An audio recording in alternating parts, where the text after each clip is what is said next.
the Union Leader and the Minster Community Post. I am Jake Dowling from the Union Leader. I'm Seth Kinker from the Community Post. And today we're doing our weekly preview for football. So I'm covering St. Mary's and obviously New Bremen and Minster. We're going to do this every week. This is our first week, third take of doing this. And pretty much what we're going to do is just kind of talk about the upcoming opponents for our respective teams. For this being week one, we're going to dive into a little bit of last year, do a quick recap of last year, talk about the off-season and preseason for each team, and then obviously go into week one.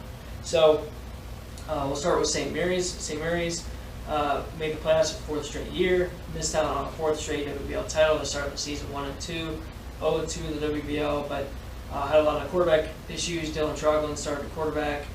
Week one got pulled halfway through the Sydney game. Gavin Renick, who is the starter this year for St. Mary's, helped pretty much win that game against Sydney. Played week two, played week three, got pulled halfway through week three, and then Kurt Bupp, senior, took the team all the way. I believe they won 8 straight under Bupp, including the memorable game against Franklin in the playoffs, and that was a pretty cool game, very cold game. And then the next week they lost to Trotwood Madison in the Division III regional semifinal. Trotwood Madison ended up winning Division III. They bring back 10 starters, 18 letter winners. They have a returning quarterback in Gavin Renick, and then they also return plenty of running back help. Ethan Redding, Dylan Troglin at running back. He'll play a little bit of quarterback too, like a wildcat kind of quarterback, as well as Braden Hemmelgarn, who will play a little bit of running back this year. Hunter Fraley at fullback. Aiden Hinkle, who had the week 5 171 rushing yards against Shawnee, 3 touchdowns. And their win there is also back. And I think I'm missing one other, Ross Hinchin, who had a big game in the game against Franklin, a little bit over 100 yards and a touchdown that pretty much sealed the game for that win. He's also back at fullback. St. Mary's brings back a couple of linemen. Brian Ward is the anchor at left tackle. They also have a few other linemen, 3 linemen, who have either JV experience or played a little bit of varsity last season. The one spot that St. Mary's is a little depleted at is on the front 7. They lose 3-time All-State defensive lineman in Blake Knorr. 2019 All-Ohio selection outside linebacker Lucas Walter. So they are replacing some of those positions. Brandon Paul comes back on one side. They have some options outside for Lucas Walter. Tanner Howell, who's also a running back who's returning, will be playing middle linebacker. It's kind of a hybrid situation where he can play middle linebacker or can drop back as safety. So he'll be back, and then pretty much the guys that are running back are also playing cornerback as well, and mixed in with some other players too at the cornerback position. Their off season, just like anybody else, they've had to deal with COVID and all the restrictions. St. Mary's was supposed to scrimmage against Mirror Local week 1 in August, and then week 2 is against Finley Division 1, and then Beaver Creek Division 1 to kind of wrap up their preseason. That didn't happen obviously with COVID, but they played Marion Local week 3, which is probably the best team that you could ask to scrimmage against. Obviously, Marion Local was a Division 7, is that right? State title winner last year. So that's pretty much St. Mary's. In the offseason, we'll go a little bit more into week 1, but pass to you for Minster. Minster, last year they went 9-2. They lost in the first round to Anna, who was a D6 state championship, and then they shared the MAC title, the ever competitive MAC, with Anna and, like you just said, Marion Local, another D7 state title winner. The big part for them, they're replacing a lot of key positions this year. And we have 3 starters back on defense and 2 on offense. So it's a lot of skill positions on offense. You lose Jacob Niemeyer at quarterback, you lose Alex Schmidt-Meyer running back, you lose Trent Reckerman at wide receiver. So for Minster, it's kind of going to be about finding the replacements who's going to step up for those key positions. If they have 12 letter winners back, but it's kind of about replacing, like I said, those key positions. You got Phil Trask on defense, who's kind of going to be he's a linebacker, really physical, sets the tone for them, but he's going to have to be really key in kind of getting all the guys lined up early and explaining the roles and what they need to do early for the defense. Offensively, You got Johnny Nixon, who comes, you'll recognize the Nixon name. His older brother Josh was a big part of that 2017 state title winning team and is a leader in multiple statistical categories for the Minster program. So you have him and Devin Webker competing at quarterback. Let's see some other names. I mean, in the trenches, they're going to really rely offensively and defensively. I think they have 5-letter winners coming back. So they're going to rely on them to set the tone both sides, as you allow both sides kind of skill positions on offense to get settled in and really kind of free up some lanes for your linebackers in the secondary to kind of make some plays on defense. Offensively, or in the trenches, I think the big names are Lee Frick, Nick Sparks, John Billing, Alex Fremel, and Tristan McDaniel. Some other guys that are coming back skill position-wise for Minster that could definitely make an impact, or that were on letter winners last year, but still kind of need to step up and get even bigger roles this year. Wide receiver Adam Kettner, who's also a defensive back. Connor Albers, a running back and defensive back. Austin Wellman, who's a running back and a linebacker. They all return. Some of the guys at wide receiver include Jack Comey and Bryce Barhorse. They also play two ways, both of them are defensive backs as well. So it's really about who's going to step up in these early weeks here and kind of carve out their roles as the next generation of Minster football. So talking about New Bremen then, New Bremen obviously went to the playoffs last year, first time since 2004. They were the number 8 seed in the Region 28. They played New Miami week 1 and beat them pretty handily. And then week 2 in the postseason, they played Lima Perry and Piqua, and they beat them pretty handily. Week 3, then the postseason in the regional final, they lost to the eventual state champions, Flyers, to conclude their season. But the running game was obviously huge. They racked up just short of 700 rushing yards. And that was pretty much their MO all season, but obviously their MO for the postseason, that was what gave them success. Who's coming back then for New Bremen? Wyatt Dickey and Zach Berkey are the two big names at running back. They both play two ways. Zach Berkey's a physical linebacker for them, and Dickey's a cornerback for them as well. But they were kind of a duo tandem last year at running backs. Quarterback-wise, they have Mitchell Hayes back, who is a speedster, a guy who can throw it and run the ball as well. He's first-team defense as well as a quarterback. So he plays both ways, like so many of these guys at these small schools do. Kind of key positions for them to replace are really along the line. In regards to, they're different from Minster and a lot of teams in this area in terms of they return a lot of their starters. They lost 9 seniors, I believe, but returned 14 letter winners and starters. So experience-wise, they're up there as far as teams in the area. In between the trenches are kind of the big question marks for them. You lose guys like Ryan Paul, who played both ways. Spencer Alley, who played both ways, Sean LaFleur, nose tackle, so it's kind of finding guys who step up and place in the trenches for them. So going into our week 1 matchups then, St. Mary's plays Bath. They were originally scheduled to play Thurgood Marshall, and then we're going to play Shaman Julian when Dayton Public Schools that canceled their season. And then COVID obviously made the WBL force their hand into changing their schedule, so now St. Mary's will open against Bath. With the MAC, New Bremen and Minster will open against each other. I think New Bremen, I forget who New Bremen was supposed to originally play week 1. Minster, I know week 2 they were supposed to have like a Dayton Public School, right, or something like that, and that of course got canceled as well. 6-game MAC schedule now. Yep. So with both WBL and the MAC, there's no league title, no league champion, so they'll just play 6 regular season games and they go right to the playoffs if those schools so choose. If they feel like it's safe, if they feel like they want to do that. I would assume everybody around here would do that. So talking about week 1 matchups, St. Mary's will go to Bath. Bath last year, 2 years ago, Bath was 0-10. They didn't win a single game. And then last year, they were 3-7. Their third win came against Shawnee in an overtime win against the Indians, and that was huge for them. That really prepared them going into this year that they're highly motivated, kind of have a chip on their shoulders is kind of the feeling that I get from them. They only lost 4 seniors, so they returned 18 letter winners. All of them could be starters as far as I know on both sides of the ball. 9 starters, I think, on both sides of the ball are coming back. Doug Fry, who I talk to every Tuesday, said that they're big up front, so that would be something that St. Mary's will have to deal with. But they also bring back their starting quarterback, who St. Mary's picked out 3 times in their game last year. But Bath didn't have the experience last year. Like I said, they only had 4 seniors, so they had a lot of sophomores and a lot of juniors play. And now those sophomores and juniors are now juniors and seniors, They have a year of experience under their belt. They went through the hard season last year. Now they're a little bit more mature. They're a little bit more experienced. Kind of takes me back to St. Mary's in a way, back in 2013 and 2014 when the program didn't win a game for 2 straight years.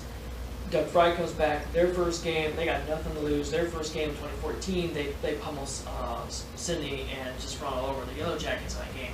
Not saying that can happen here, but in terms of motivation, Bath is highly motivated. That you have a very good opponent, and St. Mary's coming in week 1. You want to play your best kind of football, and I kind of feel like there's a little bit of correlation there. The X factor, I think, will be the 2-platoon system that St. Mary's wants to incorporate this year. Over the years, St. Mary's has 90 players on their team, so Fry is able to have certain players play offense, certain players play defense. You have a couple sprinkled on that can play 2 ways. He's having more of an emphasis on that this year with COVID restrictions. They're not able to play scrimmages against other teams. They're not able to play 4 quarters like you normally would, or you have a kind of good feel for it. So these players come in maybe not as conditioned as well to play all 4 quarters. So with having a 2-platoon system, you don't have kids playing 2 ways as much. The idea is to keep kids more fresh. St. Mary's is going to try to go for that. Bath, on the other hand, they're a Division 5 school. They don't have as many kids in the program. So come the 3rd quarter, come the 4th quarter, especially the game seems to be a little tight. Look for St. Mary's to have an advantage on that if they have more kids that are more fresh than Bath does. I think that can be the X factor as well. Obviously, like I spoke to, St. Mary's has a good running game, obviously always, but they have experience coming back in those roles. And I think that'll be key. Last year they didn't have a fullback. They didn't have a number 1 fullback. Still don't have a number 1 fullback for this year. It's kind of by committee, but Fry knows that he can go to either one of those 3. And Fraley, Hinkle, and Henson, they all kind of bring their own dynamic. He knows what he has in them compared to last year. Obviously, Hinkle was a freshman. Didn't start playing until week 5. Henson never really played varsity until just last year. And then Freddie was, back and forth. He played a little bit of offense, a little bit of defense, but wasn't like a mainstay on that running back position, or fullback position. So these kids are all experienced. That running game can really flourish against a Bath team, especially like game 3rd and 4th quarter. You have kids play 2 ways. So I think that's the X factor there for St. Mary's and Bath. What do you got from Minster for week 1? It's definitely it's not as flashy as it's a key every game, but I think this game is going to be key more than usual. I think that's in the trenches. I mean, the past few years or so, Minster has kind of had the cards number, including a big blowout win last year.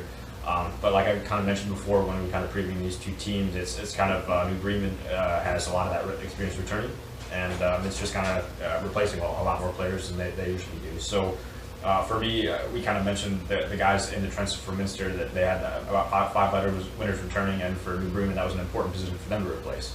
So it's going to be about who kind of wins that battle up front, and if for Minster, if they can give their defense time for kind of their back 7 to either lock it down coverage-wise or get some pressure on the quarterback from the linebacker position, or to kind of give on the flip side, offensively, to kind of give the new quarterback, whoever it is, time to find a target, let the receivers run their routes, or kind of open the holes for their running back.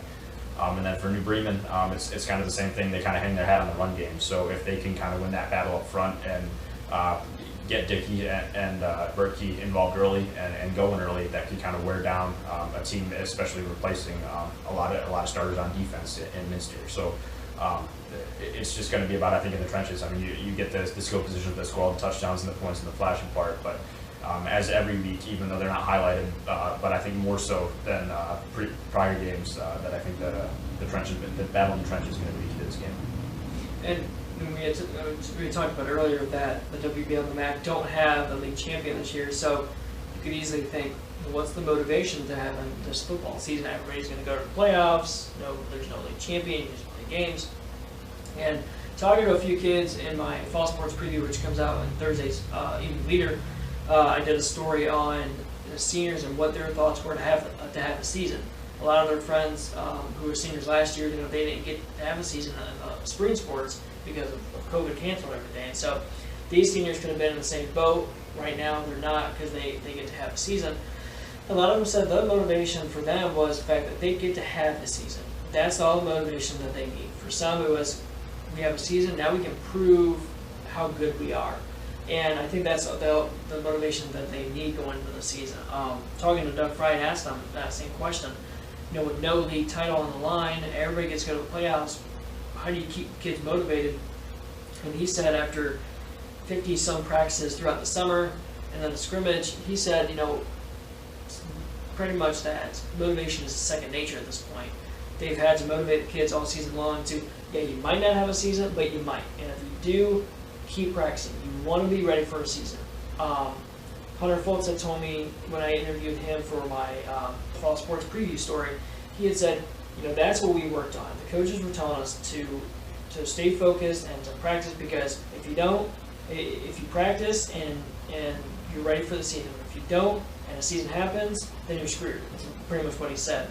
That you're not prepared. So these kids are well motivated to go into week one, no matter who the opponent is. For on St. Mary's, and no matter who the opponent is, they're just happy to have a season. And I know Minster and New Bremen have their own kind of motivation as well. Yeah, for Minster, I mean, talking to head coach Gary Stokes, initially in the summer when players and programs across the country really weren't allowed to kind of get together and practice over the summer. I asked him like who was kind of stepping into those leadership roles, and he kind of just went right down the line. He said any one of our seniors really has kind of been stepping up and kind of leading this program, keeping on the guys to work out at home and lift individually before they can kind of reconvene later in the summer and kind of get after it. And one of the things he also mentioned was, in addition to the uncertainty of playing this season with the whole pandemic, they lost a teammate last year, Jackson Hogenkamp, who would have been a senior this year. And so just the two-layer thing of not knowing if they would have had a season and then kind of going out there and playing for Hogenkamp, and a guy who can't be out there on the field next to them this year. So that was kind of the motivation that they had of not knowing whether they had a season and then playing for one of their former teammates. For New Bremen, it was about, last year they got to the big stage, right? They got to the regional finals at first. They made it their best year under fifth or sixth year head coach Chris Schmidt.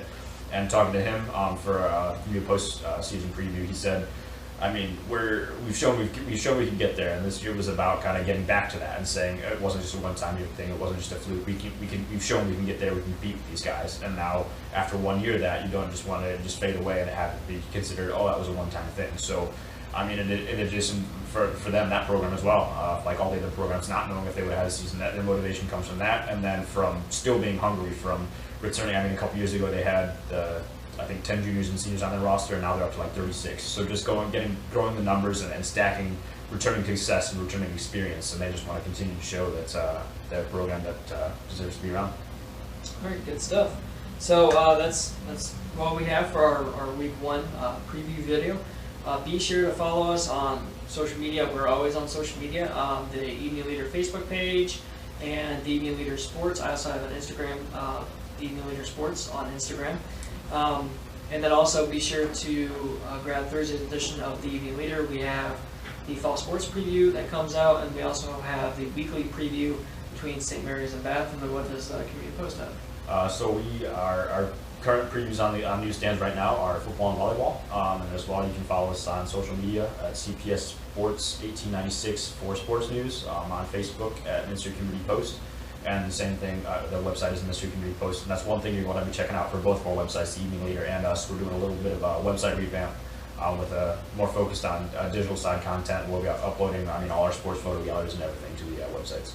Yep, for fans and the parents who love the photo galleries, and students too, our website is much more user friendly for photo galleries. So check those out, and be sure to follow us online and our print editions and see what's on there. So we'll see you next week. Thanks for stopping by.